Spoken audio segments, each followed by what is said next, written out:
Hi there, I'm Phil, and welcome to another of my story analysis videos, where I take a deep dive into a film in terms of its story structure, character arcs, and themes. Today, we're looking at Silence of the Lambs. Make sure you've seen the film, spoilers ahead. The Silence of the Lambs was released in 1991, directed by Jonathan Demme and starring Jodie Foster and Anthony Hopkins. It won all 5 of the main Oscars for Best Film, Best Adapted Screenplay, Best Actress, Best Actor, and Best Director for Demme. I'm having some of the Academy over for dinner. Care to join me?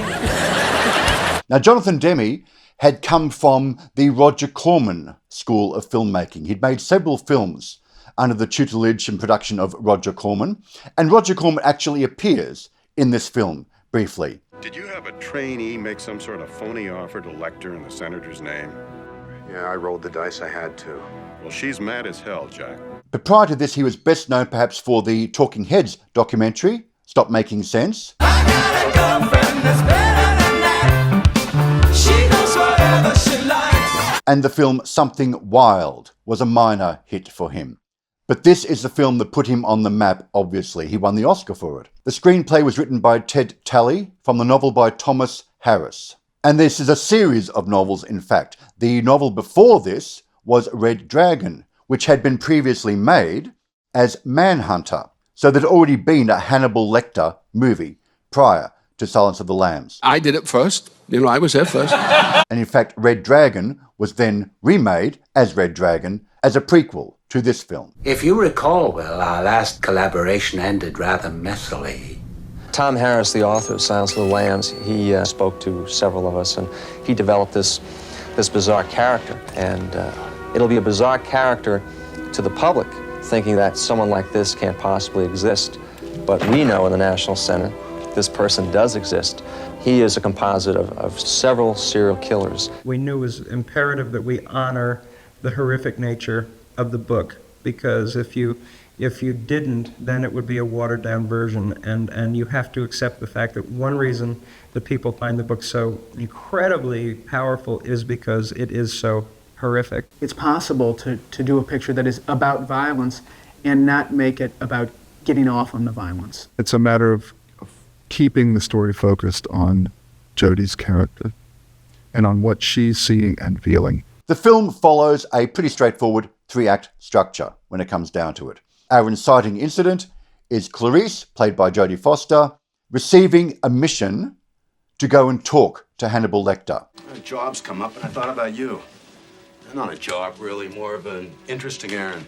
She's a rookie. She's not even officially an FBI agent yet. And you're to tell him nothing personal, Starling. Believe me, you don't want Hannibal Lecter inside your head. She goes, she talks with him. We have that wonderful first introductory scene between the two of them. You're one of Jack Crawford's, aren't you? I am, yes.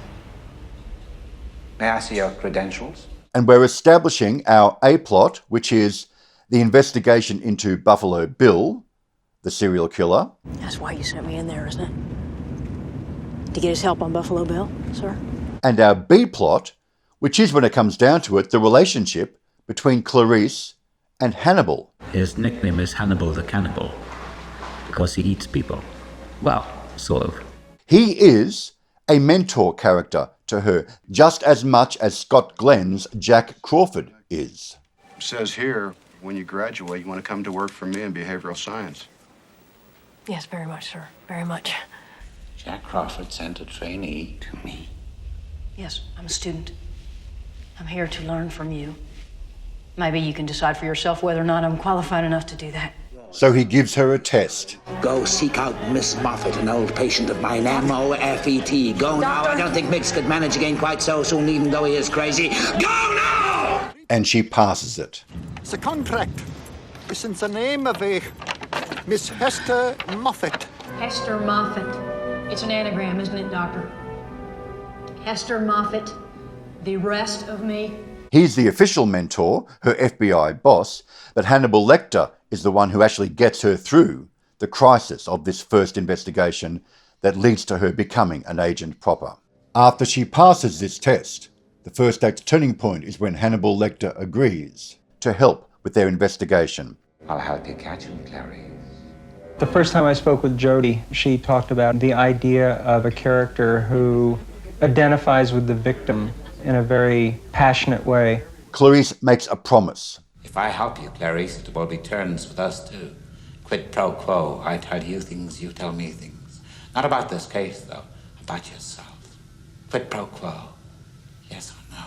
And in fact, these scenes between Clarice and Hannibal kind of define our major turning points. The first being when he agrees to do it, the midpoint being when she gives him the case files and has to give up a lot of her personal information to him. That quid pro quo moment. What is your worst memory of childhood? Death of my father. And the second act turning point for their relationship is when she goes and confronts him for the third and last time in the new facility where he's been moved to. And here is where we get the moment where she talks about the lambs. What did you see, Clarice? What did you see? Lambs. They were screaming.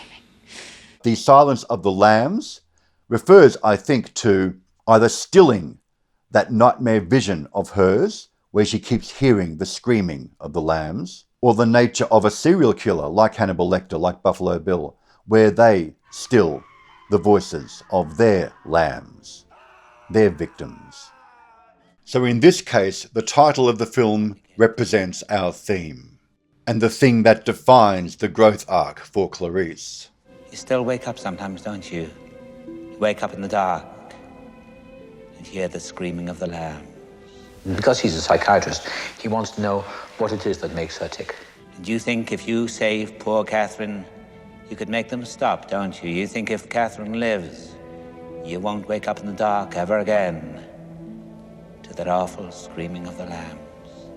The A-plot for this, of course, is very straightforward. It's find Buffalo Bill before he kills anyone else. The first act turning point for the A-plot is when the senator's daughter is kidnapped. Can I help you with that? Would you? And now Clarice comes to Hannibal Lecter with a deal. This offer is non-negotiable and final. Catherine Martin dies, you get nothing. And he agrees to help. We find out, of course, that that deal is not real. She actually did lie to him and got away with it. I called Senator Ruth Martin. She never heard of any deal with you. They scammed you, Hannibal. But nevertheless, he gives her information that does help with their investigation. First principles, Clarice. Simplicity. He covets. The second act turning point of this film, of course, is when Hannibal Lecter escapes. That's the last we see of him as a character, and that's the end, effectively, of the relationship between Hannibal and Clarice. They've had their last meeting. She's talked about the lambs. He has given her that one final piece of information, which we'll find out in the next scene. How do we first start to covet? We covet what we see every day. Hot damn, Clarice. You knew her. But Lecter is out of the story now, and we push into Act 3, which is tracking down Buffalo Bill, which is James Gunn, and saving the girl, with that wonderful sequence of the FBI agents converging on the wrong house. We're going in. And Clarice going to the correct house, seeing the moth, and dealing with James Gunn on her own. There's a subtext running through this film of how women and female FBI agents, in her case, are treated. She is a beautiful young woman, and everyone sees her only as that. And there's a moment here where Crawford kind of falls into that trap himself, even though he sees her as a genuine protege and respects her abilities. This type of sex crime has certain aspects I just as soon discuss in private. You know what I mean? When I told that sheriff we shouldn't talk in front of a woman, that really burned you, didn't it? It was just smoke, darling. I had to get rid of him. Matters, Mr. Crawford. Cops look at you to see how to act. Matters. Point taken. Don't you feel eyes moving over your body, Clarice? And don't your eyes seek out the things you want? The one person in particular who doesn't look upon her sexually and respects her intellect, if you like, is Hannibal Lecter. Clever girl. You're so close to the way you're going to catch him. Do you realize that?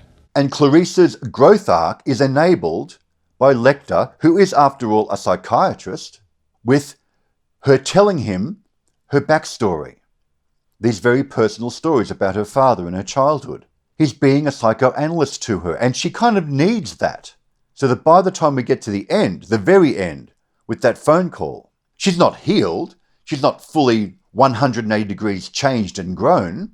It's only been a couple of weeks after all, and she's still very nervous talking to him, but she's now confronted a serial killer and survived, saved the girl, and she's now got her badge, she's official, she's well on her way to becoming everything you need to be to do this job. Well, Clarice, have the lambs stopped screaming? So that's my take on The Silence of the Lambs. If you'd like to learn more about filmmaking, check out my book linked below. Thanks for watching. I'll see you next time. I do wish we could chat longer, but I'm having an old friend for dinner. Bye.